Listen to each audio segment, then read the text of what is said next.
hello' everyone welcome to my mini blog চাওঁতে কেনেকৈ দিনবোৰ পাৰ হৈ যায় গমেই নাপাওঁ গাইজ ৰাতিপুৱা কেতিয়া হয় ৰাতি কেতিয়া হয় গমেই নাপাওঁ চ' যিহেতু টিউশ্যন আছে চ' গতিকে ফটাফট কামবোৰ কৰি লৈছোঁ আৰু সিহঁতৰো এক্সাম চলি আছে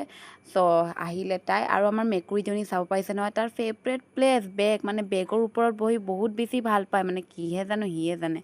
ৰাতিপুৱা উঠি আম খাওঁ গাইজ মই চাব পাৰিছে সেইটো গছৰ ইমানেই বেছি মিঠা আৰু টেষ্টি আছে সেইবোৰ খাই মেলি আজি মোৰ খাব মন গৈছিল পূৰা মেগী ক্ৰেভিং হৈ আছিলে খাবলৈ ইয়াতে ভনীয়ে পূৰা টেষ্টিকৈ বনালে আৰু যিহেতু বৰষুণ বতৰ তো টেষ্টি মেগী লগতে গাখীৰ চাহ খালোঁ আকৌ ব্ৰেড দবালোঁ খানা পিনা চলতে ৰেতাই গাইজ এয়া মই আৰু বা ওলাই গ'লোঁ স্কুল যাবলৈ আৰু বতৰটো বহুত বেছি ঠাণ্ডা এনেকৈ বতৰ হ'লে বেছিকৈ ভাল লাগে বেছি গৰমও নহয় ঠাণ্ডাও নহয় স্কুল পোৱাৰ পাছত কেতিয়া ভাবোঁ ঘৰলৈ যাম বুলি আৰু মানে পঢ়াওঁতেও ভালেই লাগে এয়া মই আৰু বা ওলাই গ'লোঁ ফাইনেলি ঘৰ যাবলৈ গাইজ আৰু বিৰাট ভোক লাগি আছে বাট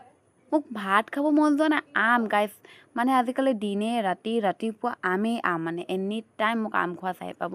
ইমানেই বেছি আম খাইছোঁ নহয় মুখত যদি গুটি উঠে আৰু অৱস্থা নাইকিয়া হ'ব কিবা এটা বনাওঁ বুলি ভাবিছোঁ যিহেতু আজিকালি ৰিলচো বনোৱা মানে সময় নোহোৱা মানে ইমানেই সময়ৰ অভাৱ হৈছে নহয় চ' কিবা কিবি কৰি থাকোঁ আৰু এয়া বনাবলৈ ট্ৰাই কৰিছোঁ আৰু যিহেতু ফাইনেল ৰিজাল্টটো চাব আছে মোক কমেণ্টত জনাব চাব মন নহ'লে আপোনালোকক দেখিব লাগিব হয়নে মই কি বনাওঁ যিকোনো সৰু বস্তু বনালে আপোনালোকক দেখাব বৰ বেছি ভাল লাগে ৰাতি মায়ে বনাইছিলে গৰম চব্জি লগতে চানা আৰু শেষ কৰিলোঁ বাদাম খাই আজিলৈ মানে বাই বাই